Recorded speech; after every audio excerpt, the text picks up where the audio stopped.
Si te encuentras en la unidad de cuidado intensivo y un paciente tiene de repente un déficit de atención y ese déficit de atención ocurrió de manera aguda, probablemente estés ante un síndrome confusional agudo o ante un cuadro de delirio. Este va a ser el tema que vamos a estar abordando el día de hoy, tocando una serie de tópicos. Sin embargo, debemos tener en cuenta los objetivos de esta charla. Lo primero es que conozcamos y que en consecuencia sospechemos para poder diagnosticar el síndrome confusional agudo. Lo otro es la intervención mediante los factores de riesgo, la identificación de los mismos para en consecuencia, en el mejor de los casos, prevenir y luego tratar oportunamente un cuadro de delirio. Debemos saber qué es primeramente el síndrome confusional agudo. Y lo primero es que es una alteración neuropsiquiátrica grave caracterizada por una aparición aguda, es decir, hay un déficit de atención de manera aguda y otros aspectos de la condición también pueden verse alterados. Las controversias con respecto a la definición son varias. Síndrome confusional agudo versus delirium. Autores, diversas sociedades del mundo encargadas de estudiar el tema aún no entran en consenso. Pero digamos que para efectos prácticos de esta charla vamos a estar tratando el síndrome confusional agudo y el delirium como si fueran lo mismo. Los datos estadísticos. ¿Por qué traemos este tema a colación el día de hoy? Primeramente decir que los adultos mayores de 65 años es la población que más se ve afectada por estos cuadros y sobre todo en entornos de hospitalización. Por otra parte, la prevalencia es del 23%, un dato que no es para nada despreciable. Y cuando estamos en la unidad de cuidado intensivo, cuando el paciente está sometido a una ventilación mecánica invasiva, la prevalencia puede rozar incluso el 70%. Ahora, es considerada una emergencia médica y esto es debido a que el paciente tiene mayor propensión, mayor riesgo de caídas. También aumenta el riesgo de broncoaspiración y que en consecuencia el paciente tenga una neumonía. Además, puede quitarse inadvertidamente los accesos venosos de los que disponga y los tubos de alimentación. En consecuencia, en el peor de los casos, el paciente puede terminar en la muerte. Además, que un paciente con delirium representa un peligro no solamente para él, sino para el entorno de atención, es decir, el personal de salud. Factores de riesgo, realmente la lista es bastante extensa. Sin embargo, digamos que aquellos procesos quirúrgicos, ya sea por cirugía cardiovascular, una cirugía abdominal, un procedimiento de emergencia, representan uno de los factores de riesgo más importantes. Además, las infecciones es la causa más frecuente de síndrome confusional agudo, la causa más frecuente de delirio. Los estados de deshidratación, el desbalance de electrolitos, la injuria renal aguda, pronto una disfunción hepática, el alcoholismo y las drogas también causan un tipo particular de delirio. El causado por alcohol recibe la denominación de delirium tremens y este pues se debe básicamente al proceso de abstinencia. Convulsiones, falla cardíaca también pueden verse asociados al delirio. Otra de las etiologías claves que nosotros debemos considerar es la larga estancia en la unidad de cuidado intensivo y en consecuencia que el paciente reciba ventilación mecánica. El uso de benzodiazepinas y las restricciones físicas también han sido descritas como causas. Los estados inflamatorios como una sepsis podrían también ocasionar delirio. Fisiopatología. Hay varias propuestas, entre ellas la propuesta bioenergética es una de las más aceptadas y tenemos que básicamente tanto las neuronas como los astrocitos van a utilizar la glucosa suministrada por la microvasculatura para generar ATP mediante la glucólisis. Esta glucólisis, pues el resultado será transportado por el transportador astrocito-neurona. Este transportador astrocito-neurona transporta al lactato, que es sintetizado por los astrocitos después de la glucólisis, ¿sí? Mediante el proceso de glucólisis. Por otra parte, después de exportar estos componentes, las neuronas los van a utilizar y los van a convertir en piruvato. Ese piruvato se importa en la mitocondria y va a causar una alimentación para el ciclo de Krebs, y en consecuencia esto termina en la génesis de ATP, es decir, en la génesis de energía. Si esto no se da de manera adecuada, ya sea por un proceso inflamatorio que afecte los vasos sanguíneos, si no hay un adecuado transporte de glucosa por un déficit de la misma, por una resistencia a los tejidos, en consecuencia no va a entrar en la neurona y no va a darse este ciclo. Es decir, la neurona, la unidad astrocito-neurona, va a perder el soporte metabólico y no va a existir la homeostasis. En consecuencia no va a darse el adecuado funcionamiento y van a perderse muchas de las propiedades cerebrales que son las que terminan alterando o las que terminan produciendo el delirio.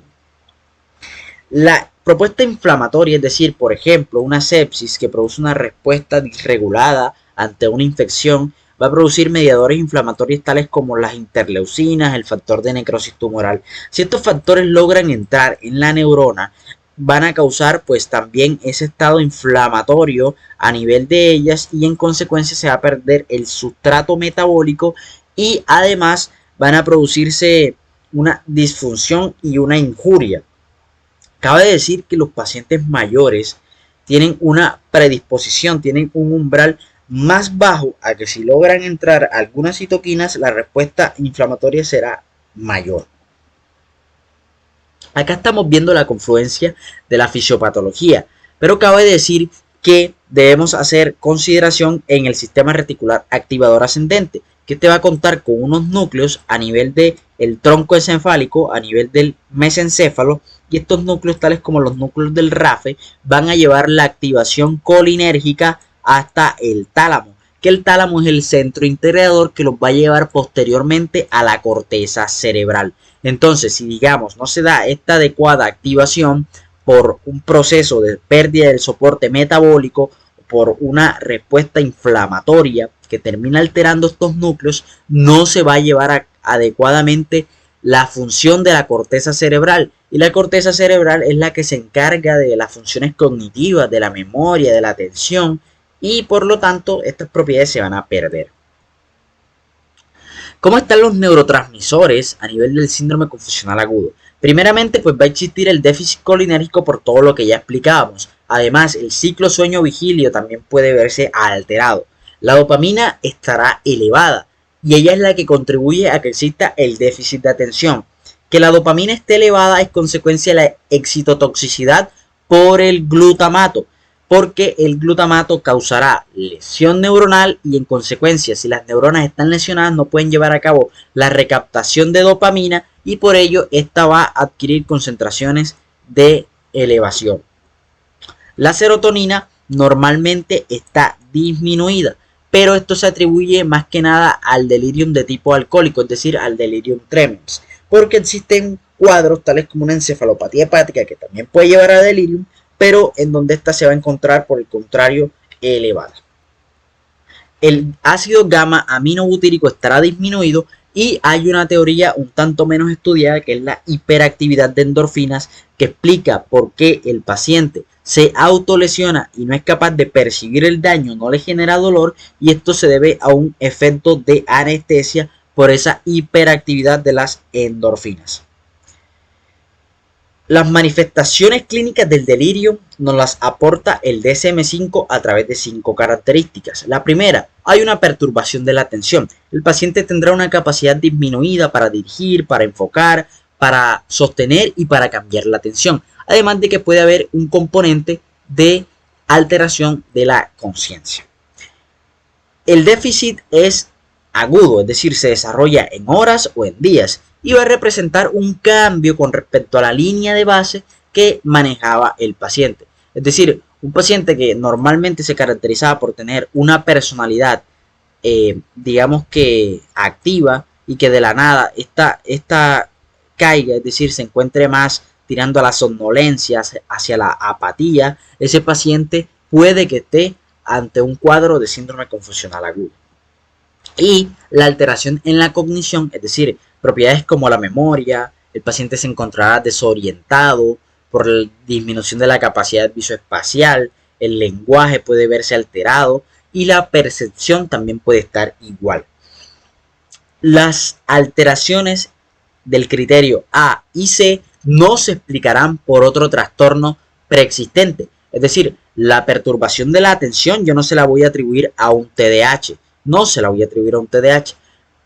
En consecuencia, existirá otra patología médica que esté explicando el cuadro y ese constituye el criterio E. Nosotros en la historia clínica y en el examen físico, además de los hallazgos de laboratorio, vamos a encontrar una causa somática, ya sea una intoxicación, una abstinencia a sustancias o un efecto secundario a la medicación. El punto es que hay un desencadenante y debemos entender que el síndrome confusional agudo no es un cuadro psicógeno. Acá estamos viendo los tipos de delirium según la causa, según la etiología. El más común, el delirium tremens, el debido a abstinencia al alcohol.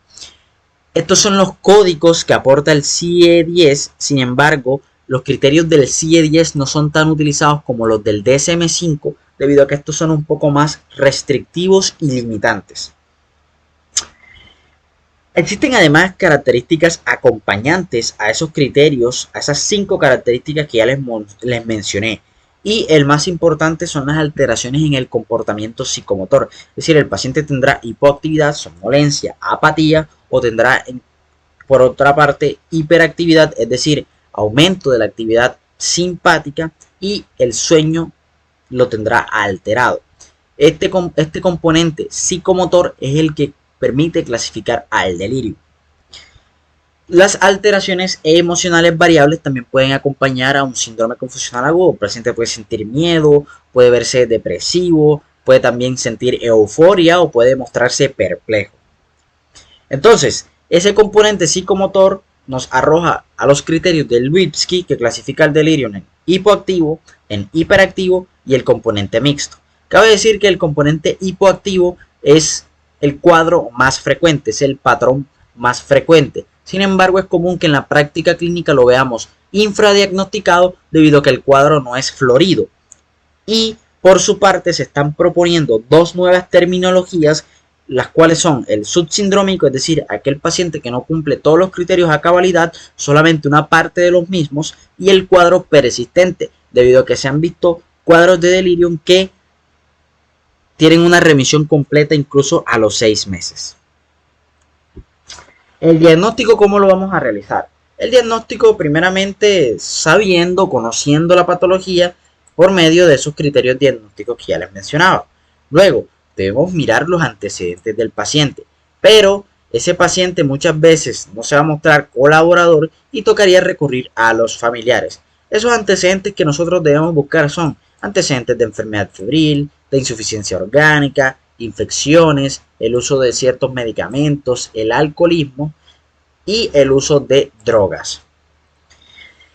Ahora, también el examen físico puede verse complicado por la falta de colaboración del paciente propia de su estado. Y entonces ese examen físico debe ir enfocado a los signos vitales, al estado de hidratación del paciente, al estado de la piel, porque va relacionado con el grado de hidratación y además con las lesiones que pueda proporcionarse, buscar posibles focos infecciosos y realizar un examen neurológico dirigido. Este examen neurológico, cuando no arroje causas evidentes, debemos entonces recurrir a una neuroimagen, a una punción lumbar y a un electroencefalograma. Acá estamos viendo la escala CAM, que la escala CAM es el método de evaluación de la atención y la vamos a emplear cuando tengamos síntomas sugestivos de un delirio. En aquellos pacientes que tengan claramente altos factores de riesgo para ello. Esta escala se puede aplicar en entornos de hospitalización general, en entornos de cuidados de adultos mayores, en asilos, digamos, en entornos de cuidados paliativos, y evalúa los 4 componentes que ya hemos estado viendo a lo largo de la charla, que sea agudo o fluctuante, el componente de la inatención, de la alteración en el nivel de conciencia y el pensamiento desorganizado. Si tenemos el 1 y 2, es altamente sugestivo de que el paciente pueda tener un delirium, y si tiene el 3 y 4, igualmente podríamos catalogarlo. Ahora, existe una escala derivada que es la 4AT. Esta se utiliza en hospitalización general porque hay una modificada, es decir, la CAM UCI, que se utiliza precisamente en el entorno de la unidad de cuidado intensivo. La de hospitalización general, que nos evalúa la alerta del paciente, cómo está la atención.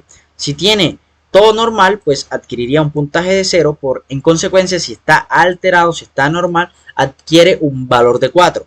Vemos que el diagnóstico lo hacemos con 4 más, por lo tanto, este es un valor altamente específico, es decir, el componente de la atención es altamente específico del que el paciente pueda tener un delirio, porque solo necesitaríamos un punto más, o mejor dicho, con la atención ya lo evaluamos, porque son 4 o más. Lo otro es el test mental abreviado. Este test mental abreviado consiste en pedir al paciente que nos diga su edad, que nos diga la fecha de nacimiento, el lugar, el año en el que estamos. Esto permite evaluar si el paciente se encuentra orientado en lugar, tiempo, persona. Y si el paciente tiene todo normal, nuevamente adquiere un valor de 0, pero si está alterado, un valor de 1. Si no podemos determinar por el estado del paciente o si tiene 2 errores o más, adquiere un valor de 2. La atención también la podemos evaluar pidiéndole al paciente que haga un recuento en retrospectiva de los meses del año. Es decir, diciembre, noviembre, octubre. Si el paciente es capaz de hacer el recuento de 7 meses, adquiere la puntuación de 0, es decir, todo está normal.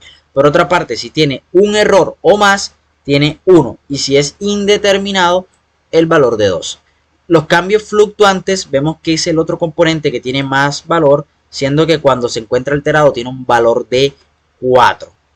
Continuando entonces, la escala CAM-UCI, la que se utiliza en los entornos de cuidado intensivo, evalúa 8 dominios, ya los estamos viendo acá, muchos son repetitivos con la anterior: el estado de conciencia, la inatención, la desorientación del paciente, que tenga alucinaciones, que tenga delirios, es decir, historias creyentes, pero que sean exageradas, la agitación, el habla inapropiada, los disturbios del ciclo sueño-vigilia y la fluctuación de los síntomas, el componente agudo. Si tiene 4 o más, igualmente estaríamos diagnosticando el delirio. Esta escala es demasiado sensible y demasiado específica, incluso rondando el 96-98% en ambos componentes. Por lo tanto, es bastante fidedigno emplearla para hacer el diagnóstico. Los estudios complementarios que nosotros podemos utilizar, pues inicialmente son los basales, es decir, evaluando cómo están los electrolitos, cómo está la creatinina, cómo está la glicemia, el hemograma, el uroanálisis, el urocultivo, buscando precisamente alguna condición médica que explique por qué el paciente está teniendo el cuadro. Los niveles séricos de algunos fármacos, tales como la digoxina, el litio, la quinidina, podrían explicar el cuadro, debido a que estos, incluso en dosis terapéuticas, podrían ocasionar síndrome confusional agudo. Los tóxicos, como la risperidona, también debemos buscarlo, es decir, evaluar el examen. Esto va en cadena. Digamos, si tengo un nivel alterado de algún examen diagnóstico, pues ya me quedaría ahí y digamos que eso entraría a explicar la causa. Sin embargo, si no encontramos un nivel alterado, debemos ir escalando según las distintas pruebas. La gasometría, por su parte, y la radiografía de tórax, buscando alguna neumonía, alguna acidosis metabólica que explique el cuadro, también están indicados. La función hepática, la función tiroidea y los niveles de vitamina B12 también los podemos emplear. Y en última instancia, cuando ninguna de las demás pruebas haya resultado, las neuroimágenes, buscando alguna alteración estructural y anatómica que explique el cuadro. El diagnóstico diferencial lo debemos hacer inicialmente con el Sundowning, que es una entidad que se explica sobre todo en pacientes que se encuentran hospitalizados o en pacientes que se encuentren en asilos y que además tengan demencia. Es una entidad que se conoce muy poco, pero que puede dar manifestaciones similares al síndrome confusional agudo. Los síndromes focales, tales como una afasia de Wernicke, esta afasia de Wernicke, digamos que el paciente puede observarse apático, puede verse desconectado del medio, pero es precisamente por su incapacidad de comprender el lenguaje, mientras que las funciones superiores van a encontrarse normal, es decir, la memoria, la atención, etc. Una disfunción temporal, dependiendo de la extensión de la misma, podría ocasionar, por ejemplo, un síndrome de Kluver-Bucy. Este síndrome se ha descrito sobre todo en monos rhesus, pero en humanos hay características similares. A estos monos se les ha extirpado los lóbulos temporales y han mostrado características que podrían arrojarnos cuadros similares al delirio. La ceguera de Anton, el paciente que pues se niega a aceptar que tiene un problema en la visión porque tiene una percepción alterada de la misma, deberíamos recurrir aquí al test o al reflejo optocinético, que nos podría arrojar si realmente se trata de un delirio o si se trata de una ceguera de Anton. Las lesiones frontales, es decir, lesiones debidas a tumores, a traumatismo, que sean ocupantes de espacio, también podrían ocasionar cuadros similares al delirio. El estado epiléptico no convulsivo, aquel paciente que tiene movimientos faciales bilaterales, aquel paciente que tiene automatismos tales como chasqueo de labios, tales como aumento en la deglución, movimientos nistagmoideos inexplicables, podría encasillarse como un estado epiléptico no convulsivo. Este diagnóstico lo realizamos meramente a través del electroencefalograma. ¿Sí? Debemos recurrir ahí a esta ayuda diagnóstica. Y la demencia se diferencia del delirium debido a que el curso es un poco más progresivo, un poco más insidioso, mientras que el delirium, recordemos que es agudo, al igual que ocurre con las enfermedades psiquiátricas primarias, ya sea una depresión que podría asimilar un hipoactivo o en consecuencia un trastorno bipolar cuando se encuentra en la fase maníaca del mismo, en la fase de manía. Acá vemos las diferencias que hay con, por ejemplo, el término delirio, que no podemos confundirlo con delirium, que es el que respecta aquí al tema. El delirio, el paciente pues, tendrá las funciones mentales conservadas, estará convencido de las ideas que él profesa, es un paciente que se encuentra bien adaptado al medio, que tiene paranoia e ideas de persecución y que la historia que él cuenta es verosímil o es creíble. Por otra parte, el delirium tremens, que es el que se produce en horas, es decir, en 10 horas posteriores a la ingestión de alcohol, es una abstinencia a esta sustancia y que en consecuencia nos arrojará cuadros similares al de interés que estamos viendo acá. El tratamiento, por su parte, del delirium, los pilares van dirigidos a tratar la causa médica existente que nosotros tengamos. Y lo otro son las medidas de soporte médico, tales como hidratar al paciente, la nutrición, mejorarle la movilidad y el rango de movimiento, ya que esto constituye un factor de riesgo modificable, tratarle el dolor, ya sea por las lesiones propias o por el cuadro médico subyacente, la incomodidad, prevenir la ruptura de la piel, mejorar la incontinencia, minimizar el riesgo de aspiración y de neumonitis. Las medidas no farmacológicas, ya sabemos, entonces modificar todos aquellos factores de riesgo. Si el paciente venía recibiendo o era un paciente que utilizaba auriculares, era un paciente que utilizaba lentes, que en esos entornos de hospitalización él tenga la facilidad de seguir utilizando los mismos, porque eso pueden ser medidas de prevención y medidas no farmacológicas que nosotros empleemos. Que él tenga acceso a familiares, es decir, que los familiares tengan visitas periódicas que le digan: hola, soy tu hijo, me llamo tal, recuerdas cómo te llamas, recuerdas lo que ocurrió en este año, recuerdas este evento importante en tu vida. En fin, todos estos factores, toda esta prevención que nosotros empleemos constituyen medidas no farmacológicas efectivas. El manejo de la agitación, realmente acá los estudios todavía carecen de limitaciones y son controversiales. Sin embargo, digamos que el tratamiento de elección es el haloperidol. La dosis máxima es 5 miligramos por día y la vía intravenosa es superior a la vía intramuscular o a la vía oral.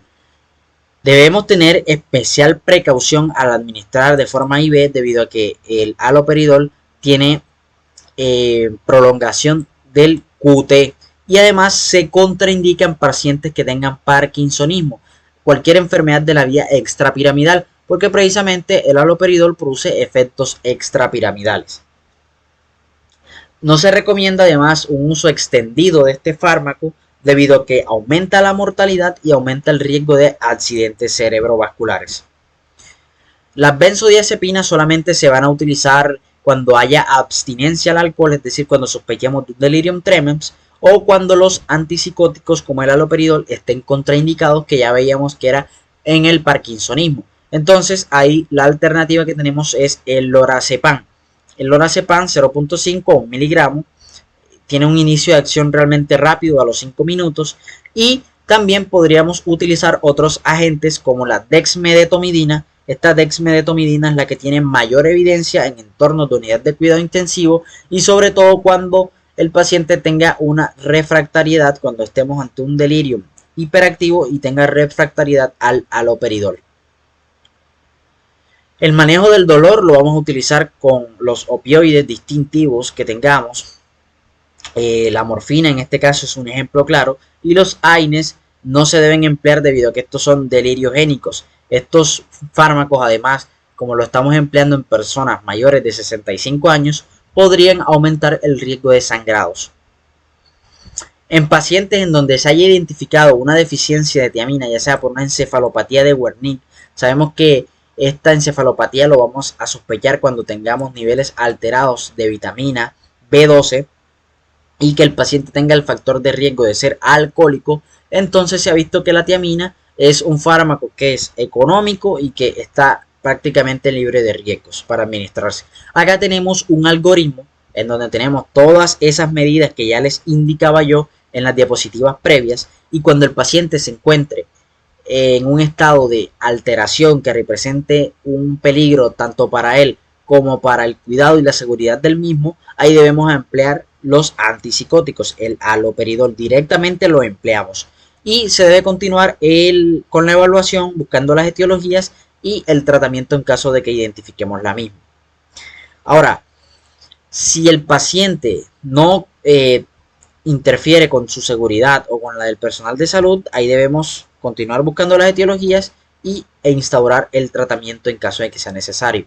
Ahora, la historia clínica ya sabemos que debe ir enfocada a todos los factores de riesgo que hemos visto y los estudios de laboratorio. Si tenemos algún tipo de droga ofensiva, la debemos discontinuar para que el paciente mejore.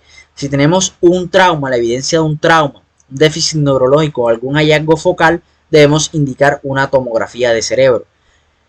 Si tenemos un foco infeccioso, debemos iniciar tratamiento antibiótico. Si tenemos una fiebre, una rigidez de nuca inexplicable, deberíamos realizar una punción lumbar buscando algún tipo de meningitis. Cuando no hay ninguna etiología obvia, es que vamos a buscar las causas menos específicas. Ya veíamos la encefalopatía de Wernicke, alguna alteración en el perfil tiroideo, en el electroencefalograma, en la radiografía, en la resonancia magnética, y debemos buscar drogas y toxinas que no hayamos considerado inicialmente. Ahora, si el paciente, a pesar de todas estas medidas que nosotros hemos instaurado, no mejora, deberíamos considerar o deberíamos tener en cuenta que se debe estar ante un cuadro de delirium prolongado, que ya sabíamos que puede que existan casos en donde la remisión se dé a los 6 meses. Sin más, pues eso fue todo en este video. Espero que les haya sido de utilidad.